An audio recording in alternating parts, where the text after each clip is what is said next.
100 रोटी वाला ससुराल। सुनो जी, मुझे तो शीतल की बड़ी फिक्र रहती है। उसका ध्यान तो बस घर के बाहर दोस्तों के साथ घूमने फिरने में ही रहता है। उसे कुछ बोलो तो एक नहीं सुनती। मैं तो कहती हूँ इसकी जल्दी शादी वादी करवा दो, वरना लड़की हाथ से निकल जाएगी। तुमसे ज़्यादा चिंता है मुझे शीतल की शादी की। कल ही वो रामपुर वाले मौसा जी को फ़ोन भी किया था। बता रहे थे एक लड़का है नज़र में। उनका अपना घर है और लड़का भी अच्छा है। अरे तो फिर बस बात चलाओ ना, एक बार देखे तो सही लड़का और घर बार कैसा है। कौन से लड़की की बात चल रही है यहाँ? तुम्हारी शादी की बात चल रही है बेटी। अब तुम्हारी शादी की उम्र हो रही है तो लड़का तो देखना पड़ेगा ना। उफ़ो, मुझे अभी नहीं करनी शादी वादी। ये तो मेरे खेलने कूदने के दिन है। बहुत खेल कूद ली तुम। अब घर के काम धाम सीखने की कोशिश करो, समझी? ससुराल जाकर हमारी नाक मत कटवा देना। सब्जी काटनी तो आती नहीं इसको, तो नाक ही कटवाएगी। अरे मैं इसे शादी तक अच्छे से सब सिखा दूंगी। आप तो बस उस लड़के से इसकी शादी के बाद चलवाओ। कुछ दिनों बाद कुणाल और उसकी माँ शीतल को देखने घर आते हैं। कुणाल दिखने में बड़ा ही स्मार्ट होता है। शीतल तो उसे देखती ही रह जाती है।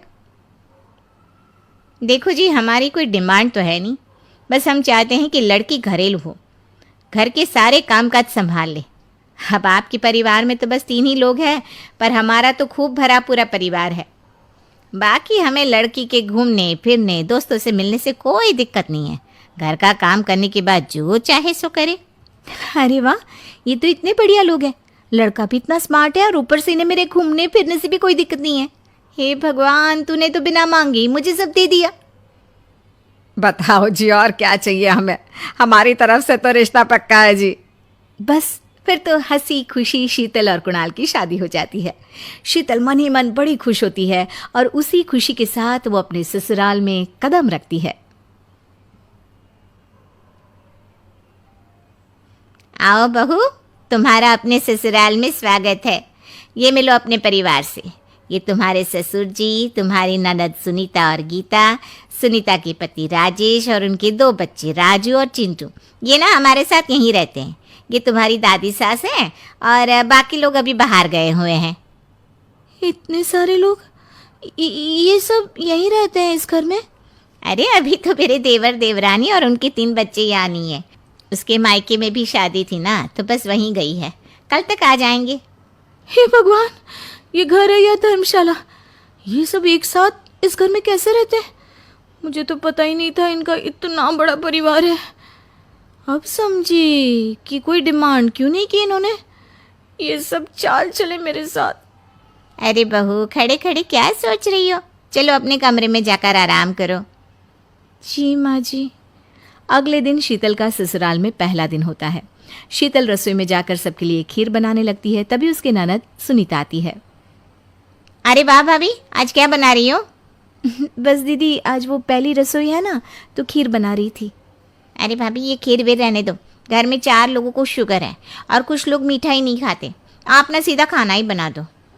क्या फ़र्क पड़ता है, मीठा बने या नमकीन? बस बहू के हाथ की पहली रसोई होनी चाहिए ना। जी दीदी, तो फिर मैं खाना ही बना देती हूँ। आप बता दो खाने में क्या बनेगा?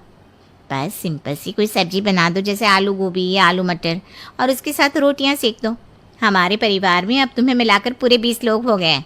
15 बड़े और 5 बच्चे। बड़ों की 6 और बच्चों की 2 के हिसाब से रोटी बना देना। चलो मैं चलती हूँ, सब देख लेना। हाँ, बड़ों की 6 रोटी मतलब कि 15 लोगों की 90 रोटियाँ, और बच्चों की 2 रोटी मतलब 5 बच्चों की 10 रोटियाँ। 90 और 10 मतलब कुल मिलाकर 100 रोटियाँ। हाय, मैं तो मर गई। 100 रोटी अकेले कैसे बनाऊंगी? माँ, ये तुमने मेरी शादी कहाँ कर दी?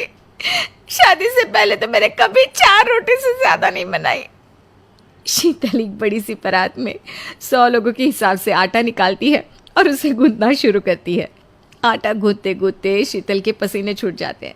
उसके बाद बारी आती है रोटी बनाने की। शीतल एक एक करके रोटी बनाना शुरू करती है और 10 रोटी बनाते ही अपनी कमर पकड़ लेती है। हाय, मैं मर गई। मेरी कमर टूट गई खड़े खड़े, और ऊपर से इतनी गर्मी। मैं 100 रोटियां कैसे बनाऊंगी? अरे भाभी, सब बाहर रोटियों का इंतजार कर रहे हैं। ज़रा जल्दी जल्दी रोटी सेक दो। सब